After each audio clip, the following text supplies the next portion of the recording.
100 years ago, there was a gentleman named Nikola Tesla, and he started creating a tower on Long Island to try to figure out how to harvest wireless electricity.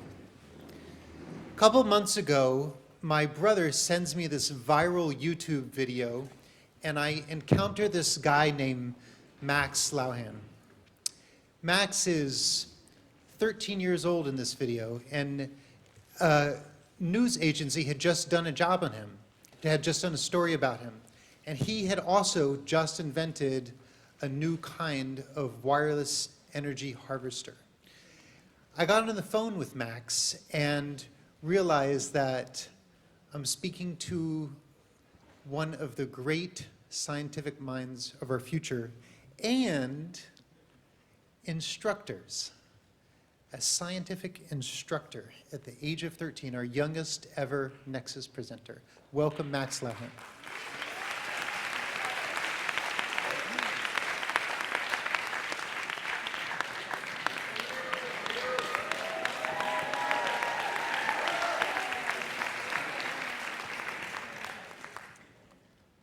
Hello, everybody. Quick question. How many of you, when you were working on a difficult project, just got up out of bed when you needed sleep to go do something to settle your mind? If I'm in the right place, I'm guessing we all have. I remember being told to go to bed, but was too busy working on an impossible problem. There it is. Impossible. I can't deal with that term, or at least my relationship to it. I can't stand being told that something cannot be done, or more accurately, I can't sleep for it. Anyway, I was working on an impossible quantum physics problem, and unfortunately, I was commanded to go to sleep. Except I couldn't. I was in the mode. I was on the brink of solving a problem that I was trying to crack for weeks. So I pretended to go to sleep, like all of us have when we were children, and waited for everyone else to. And then I got up and ran straight to my lab. I worked all night into the morning, and then, well, it hit me. I fixed my mistakes and solved my problem. There it is. I solved an impossible problem. Impossible? I think not. The problem was solved, so was it really impossible in the first place? Most people have a relationship with the term impossible, where they say it can't be done ever. But maybe we need to change that. We need to redefine the impossible, because maybe nothing is impossible, just not known how to be done yet. Hello, everybody. My name is Max Loughan, as you heard. So what's the meaning of all this? Why am I up here? Why is a scrawny 13-year-old up here on stage? Hopefully, this will all be clear by the end of all this. By the way, before I start this, remember I am just a teenager. My brain is still developing, and my neural synapses are firing like crazy. And to be honest, most of them are missing their intended target. So if I stutter or string together a set of words that make no sense or maybe fall down on my face or something, just, cut me a little slack. So here we go. I was 7 years old.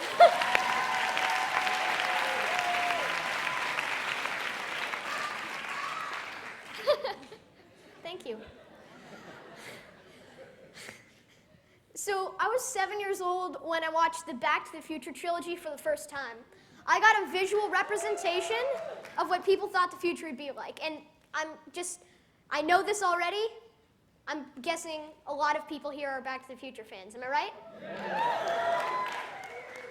Okay, so in this movie trilogy, I got a visual representation of what people thought the future would be like. And what I thought the future would be like is, frankly, what the movie described it to be. Amazing. Well, as you can imagine, 2015 just came and went. And still no hoverboards. Yeah.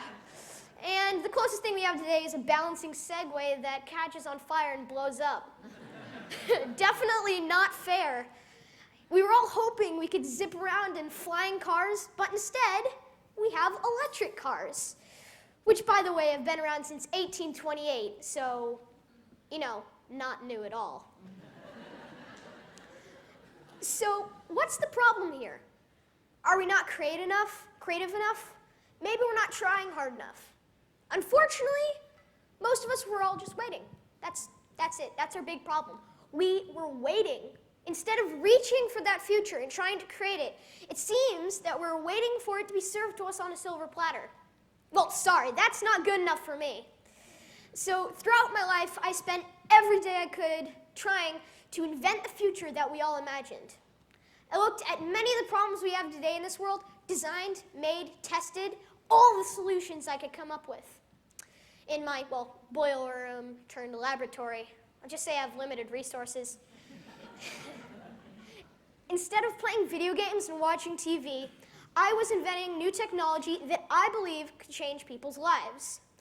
Just to give you an idea of how my undeveloped brain works, at 5 and a half, I was solving complex algebraic equations in math class when everyone else was learning to add and subtract. The teacher had to give me brain teasers just to get me to shut up. At age 6, I wrote my first line of code in C++, which led me to, at the age of 7, hacking school computers that gave kids access to games that were banned for no reason, like Pac-Man. Stupid teachers. Am I right? At the age of 8, I concocted my first conductive liquid explosive and had finished reading my 5th big physics book. Whew. At the age of 9, I set up a small business at school where kids brought me their broken technology and I fixed it for them. When I was 10, I finished my first of 3 online MIT courses on robotics and quantum physics. And then when I was 11, I built my first hydrofluorocarbon rocket engine and smart humanoid robot that was a really good fighter, by the way.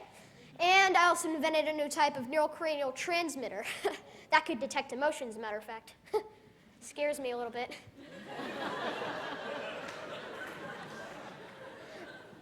Finally, at 12, I began to deeply study quantum physics and started my company, Loughan Labs, LLC, Limited Liability Corporation.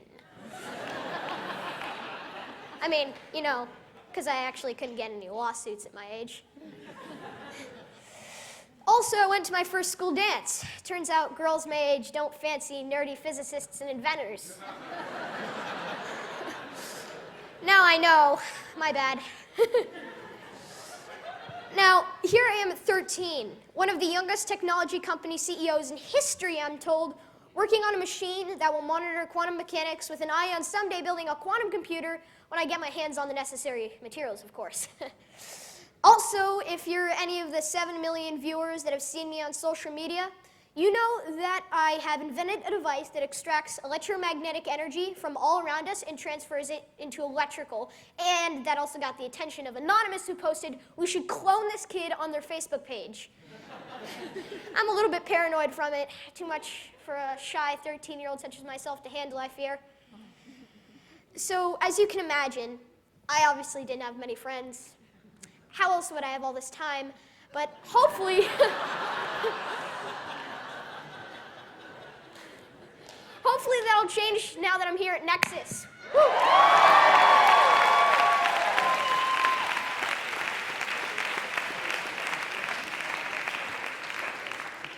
But where do you really start if you wish to change somebody's life? You can make an endless list of gizmos and gadgets, but when do you really impact somebody's life? I mean, so many problems and even more solutions to each one. I don't even know where to begin. Well, actually I do. Let me tell you a little bit about it. Every problem has a bigger source problem behind it, and ultimately I found that all of our modern technologies and electronics need energy. Also, a lot of places on the planet still don't have electricity when they need it for basic reasons like water filtration and light. And by the way, on top of all that, the #1 way that we're getting our energy for these devices is destroying our planet, our #1 resource. People can't afford energy, and it costs a lot. There's so many problems with it, so why can't we just make it more simple? Our world needs a low-cost, efficient energy source that won't run out and that is affordable. So I began to study alternative energy resources. I began to reach farther. What I set out to do is create a low-cost, unlimited energy source that had the potential to save our world from this core problem. You can see why I drive myself crazy. After finishing up a couple quantum physics books, I realized that everything in the universe has a frequency and vibration. That's right, people. Everything is just a frequency of energy. All of the energy in the universe is already here. It just needs to be transferred into a form in which you can use it.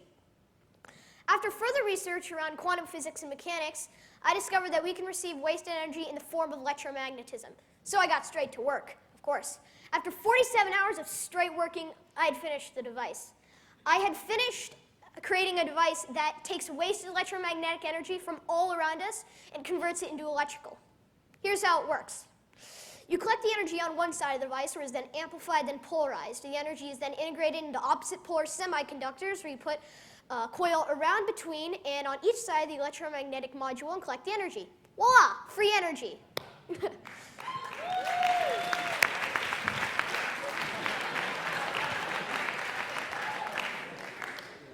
Now I use this energy that I made out of thin air, sort of, to charge batteries and other devices. Now, considering that this was just a prototype, I was really happy. And I got to a point where my idols, such as Nikola Tesla, big fan by the way, have always reached for and dreamed of for our generation. So is all of this just to pat myself on the back? No. If you remember back to the beginning of all this, it was all seeded because of a desire to be creative and curious, to make the world a better place, to reach into our future and bring it just a little bit closer to today. Does that sound that hard, people? Not to me. I believe that everybody in this room has the capacity to change the world. Just take this with a grain of salt. I'm 13 years old. That's right, 13. And I invented a device that could give a kid light in darkness so that he may choose to educate himself so that he has the opportunity to grow up and help more people. And maybe even join us here at Nexus someday, am I right? Now, this is what I call the ripple effect. You can throw a pebble into a pond and watch the ripples cover the pond and from where the ripple started and cover a much greater area than just the size of one tiny pebble. Now, I believe that I was put here for a reason. I have a feeling that there are also other people who are, put here for a reason. And I have a weird feeling that a lot of them are in this room today. I mean, am I alone? Does anybody else feel like they were put here for a reason? Can I get a show of hands, maybe? Awesome! So let's create some ripples, people. It has been a burden of mine to change the world. Almost like responsibility. It's my purpose. This burden or responsibility to change the world usually falls on the shoulders of few entrepreneurs. Now, I cannot think of a larger concentration of entrepreneurs than in this room right now. So imagine if everybody in this room here at Nexus, imagine what the world would be like if everybody tried to make the world a better place. Every single one did everything they can. We could all go our separate ways. One person goes this way. Maybe this way over here. I don't know, maybe he walks off stage and leaves the auditorium or something. But what if we worked together to make an impact or multiple impacts or ripples? If you don't mind working with a 13-year-old who still has synopsises firing in random direction and works out of a boiler room in his parents' basement, then we together have the power to change this world for the better. To reach into the future and bring it just a little bit closer to today. That's right. Reach into it, bring it just a tiny bit closer to today. I mean, that's what Nexus is all about, right? Am I right?